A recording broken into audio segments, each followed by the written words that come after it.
Are you a thoughtful leader? Maybe you are. Maybe you think you are. Let's find out. I'm Mindy Gibbins-Klein. I'm author of The Thoughtful Leader and host of the Thoughtful Leader podcast. Thoughtful leadership is all about thought leadership that goes above and beyond.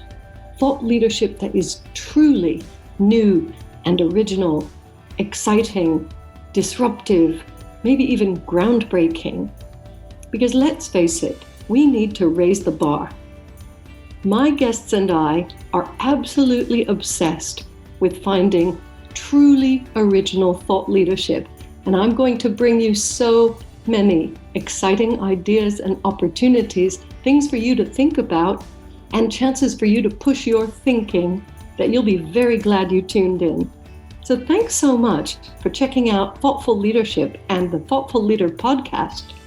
I look forward to connecting with you very, very soon. Welcome to the show. My guest today is the amazing thoughtful leader, Sandy Weaver, who has some really important information to share with everybody about veterinarians and more. I won't spoil the surprise. Hi, Sandy. Good morning, Mindy. How are you? Well, hello, I guess. It's morning for me, afternoon for you. And who knows what time it is when people are listening to us. Hopefully they're having fun, whatever they're doing. So thank you so much for making time to be on the show. Thank you for the invitation. I look forward to talking with you. I always enjoy spending time with you. Oh, well, you are a very thoughtful leader in quite a niche area. And we thought it was important to bring you on the show because I think there are people who aren't aware of the issues and the mission, basically, that you're working with. So why don't you tell all the listeners about that? Well, first of all, thank you so much for helping spread the word. I'll back up a little bit. I have been involved in dog sports for my whole adult life. I love taking a fuzzy creature that I love and going out and playing games. So some of our games include agility and obedience and rally obedience and barn hunt and scent work, and we just have a lot of fun. And I'm also a conformation judge. So if you think about Crufts Dog Show or Westminster Kennel Club Dog Show, the person in the center of the ring who stands there touching the dog sometimes inappropriately and then pointing to the winners, that's me. So I love doing that. So over the years, I've developed a really strong relationship with my veterinarian. And it's always been known that veterinarians had anecdotally known that they had a very high rate of suicide. And the Centers for Disease Control here in the US did a study a couple of years ago and released the findings, and they were very alarming. Male veterinarians are 2.1 times more likely to complete a suicide, and female veterinarians 3.5 times more likely, not percent more likely, times more likely to complete a suicide. And those numbers galvanized me. I looked at them and they immediately translated to people for me. I know a lot of veterinarians. I love my veterinarian and I care about the people who take care of my dogs. It's a partnership and I couldn't stand thinking about them in all that pain. So I decided to take the work that I was already doing, which is coping skills, mindset, reframing work, that's all tied up in the word of happiness because it helps you have a happier, more successful life. I decided to take that work and focus it on the veterinary community to try to help ease the problem. And so that's where my focus has been for the last couple of years. And especially with the pandemic, the problem has just gotten worse because people's behavior has gotten worse. And so we're treating veterinarians worse than ever, which is causing more stress in their lives. Oh, well, that's distressing for me to hear, and I'm sure our listeners as well. So let me just make sure I understood you correctly. The pandemic has created a situation where people are behaving worse. You'll need to maybe explain. They're at home, I guess, and if they have a dog, well, they should be grateful. I don't have any dogs. And, if you're stuck at home on your own, it might be nice to have a dog. But can you just explain a bit more detail? Sure. I'm not sure if it's the same in the UK as it was in the United States, but our shelters emptied out. People, when they realized they were going to be staying home, suddenly realized that since they were working from home, they had the bandwidth to add a pet. And so they added a lot of pets last year. And it was a lot of people who perhaps didn't weren't the most experienced or the most thoughtful pet owners. They've always wanted a pet, so they went out and got one. And it's wonderful for the animals that got adopted. Hopefully, they've got great homes. It's difficult for the veterinarians because they have this influx of new clients just when they have to close their doors to being able to let their clients come inside, because you can't have the staff getting sick. They all work very close together. It's impossible to social distance inside a veterinary hospital because you've got to be able to control the animals. You've got to be able to help them feel secure. So the people inside have to be violating the social distance rules. So that one of the ways to cope with that was to keep as much potential for contagion outside the hospital, which means parking lot visits. So you called your vet when you got to the parking lot and let them know that you were there.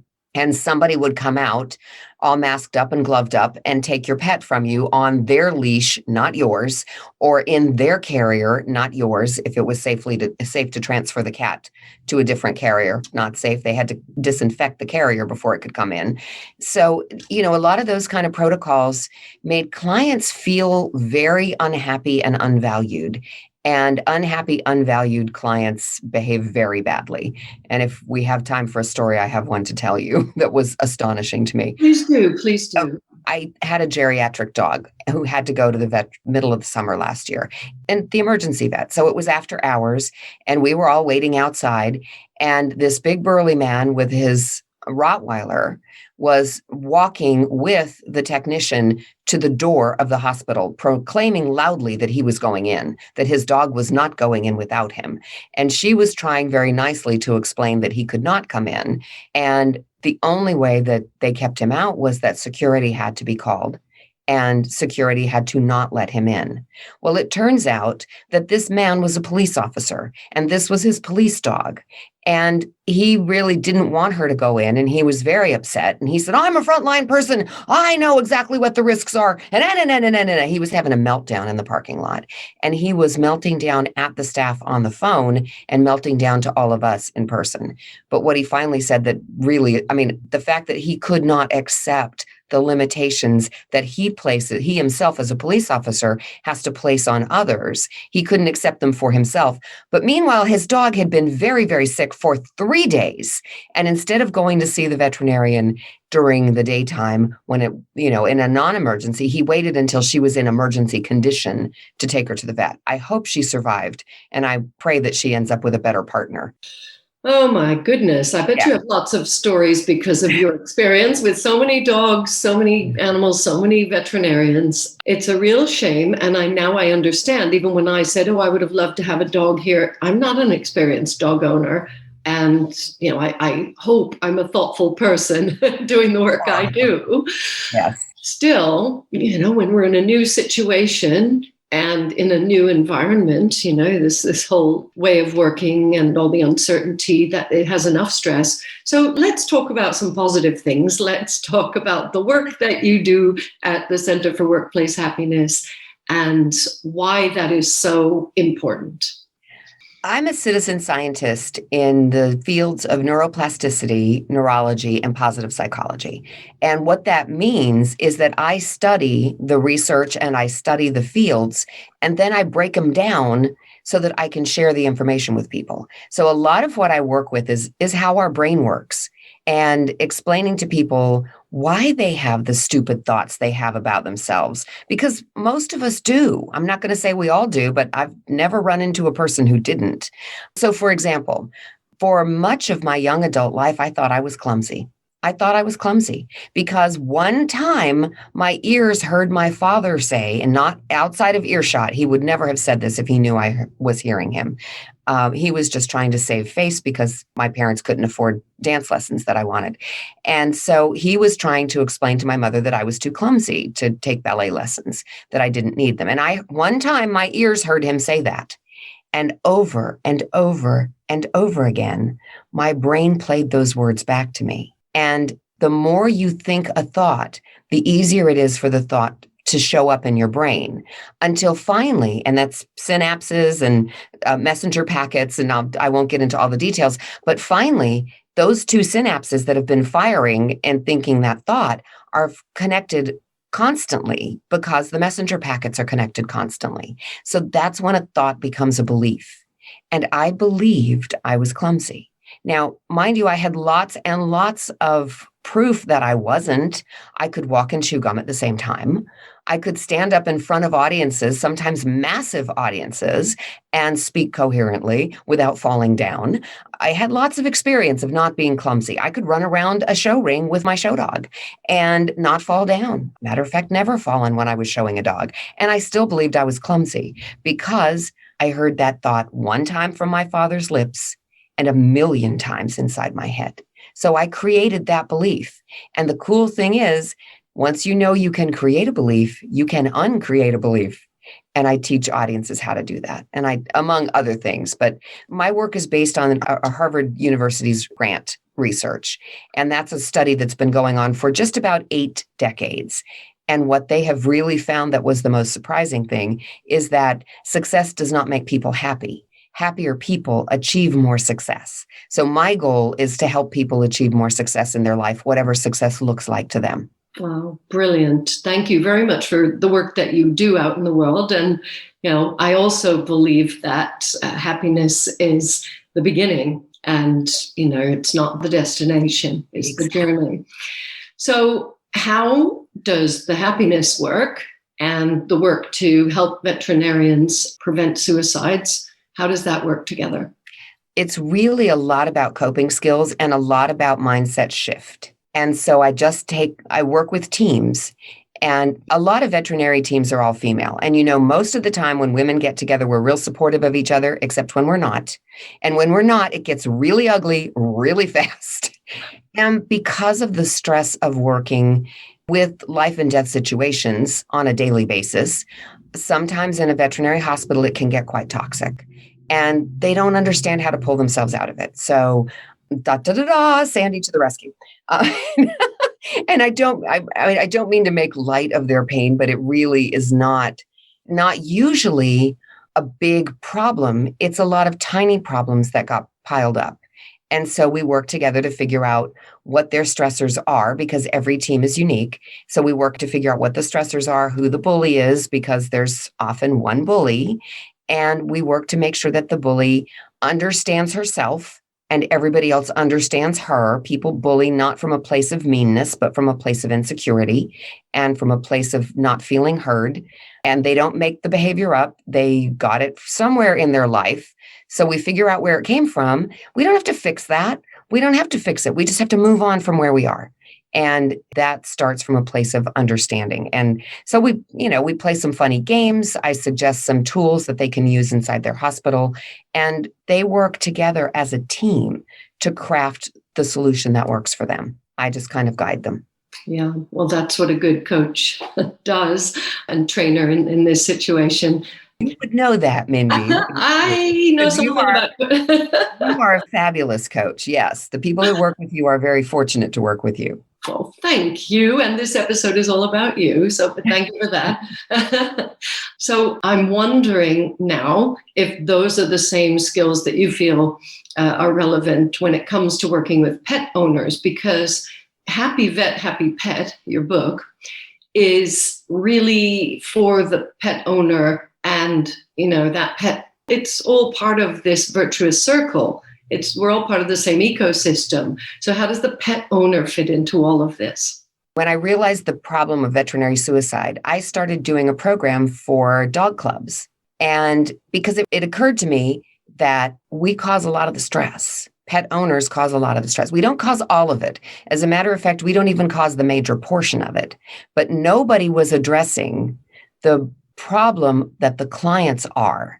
Everybody, including my work, everybody was looking at veterinarians and saying, well, you have to fix the problem. So here we go. Here are things that you need to do. Here are things that you can do to fix the problem. So including my company's work, we were coming in and fixing the problem with the veterinarian's own mindset. So it's one more thing that the veterinarian has to do.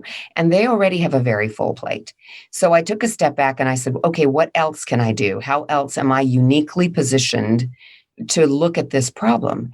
And I realized nobody else is teaching clients that we are part of the problem. We are part of the problem. And we behave very badly sometimes, often without knowing we're doing it or meaning to do it. And so that was the tack I took in the book, was to shine a light for clients on the problem of veterinary suicide. And I pull no punches. We talk about suicide.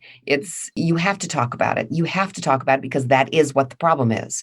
So in order to find a solution to the problem, you have to address the problem. So it's a hard conversation to have. And so I start the book off by I interviewed dozens of veterinarians and sent out, I've lost the word, surveys, sent out surveys to a lot more veterinarians. And the results that I got back were really very interesting because a lot of the problems were the same. A lot of the stressors were the same. A lot of the stories that they told me were the same story. So I made up a veterinarian at the beginning of my book and had created a day in the life of a veterinarian. And take the reader, before we even start, take the reader through the veterinarian's day from the veterinarian's point of view.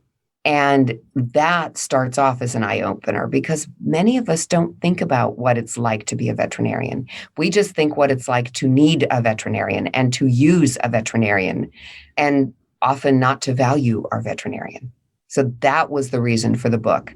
And it is unique. As far as I can tell, nobody else is taking this tack in addressing veterinary suicide from the client's point of view.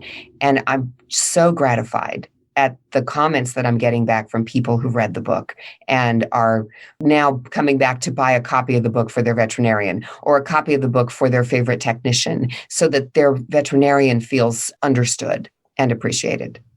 Well, thank you very much again for the work that you do. And I think you're right. I mean, if I think of the policeman you were describing with his police dog, he probably does value the veterinarian, but isn't prepared to, in that emergency situation, to put himself in their shoes and really think, what is it like?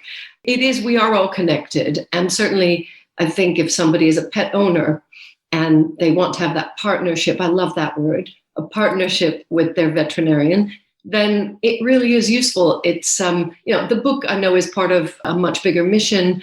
And I think if you can save even one more life, I know the other way around, not one more, but if you could even save one life, that is a gift to the world. So please, you are a very thoughtful leader. You mentioned taking a step back. Please explain to the listeners how you take a step back and look at things and figure out what needs to be next, with your companies, with everything you do.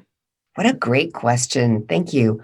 Basically, it's sometimes you get into the forest and you're walking in the forest and the forest is beautiful, but you can't see the forest for the trees. I didn't make that up. It just seemed to work at the moment.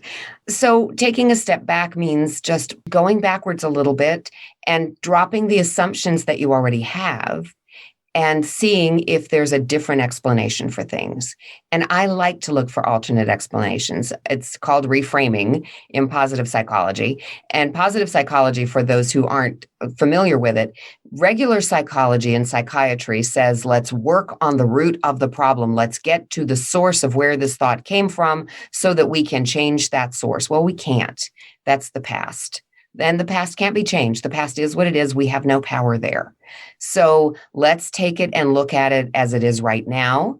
There is a thought that's inside my brain that's causing me to not be able to move forward in a constructive way. So I can identify where the thought came from and then just say, it doesn't serve me anymore. So let's let it go. And that's easier said than done, because the work is in noticing that you're having the thought when you're having it so that you can go, oh, wait, that's an old thought. It doesn't serve me anymore. Bye-bye. Bye-bye, Felicia. And just letting it go. So it's just a stepping back and being more present. And that's something that I think our pets teach us. For those of us who are pet owners, dogs and cats and probably birds and fish too, but they're not, maybe lizards, those little dragon people that kids like to have. They're very in the moment. They're very in the present. And we are very inside our time traveler, which is that, big gray goo that is between our ears. That thing is a time traveler. We've been looking for a time machine for years, and we own them and we use them all the time. We go back in the past inside our brain and we go, oh, what if I had done this differently? Or what if? We have no power there. And then we go, projecting into the future. Oh, I think this is going to happen. If I do this, then that might happen. And that's probably going to happen. And I don't want that to happen. Stop it. Enjoy where you are right here, because right here is where all of our power is. And right here is where we can take a moment and look and see what's going on around us that maybe we don't usually notice. And maybe we could use to create a better now, which will create a better future. You absolutely epitomize the definition of thoughtful leadership, because that's what we talk about all the time, creating the time and space. And I love that time travel metaphor. I will be remembering that. And I think our listeners will love that as well. By the way, listeners, if you do love this episode, connect with Sandy. All her contact details, everything's in the show notes. And make sure you follow her everywhere. Stay connected. Subscribe to the podcast and you won't miss any more of these episodes. So what I would like to finish with, I can't believe how fast the time has flown.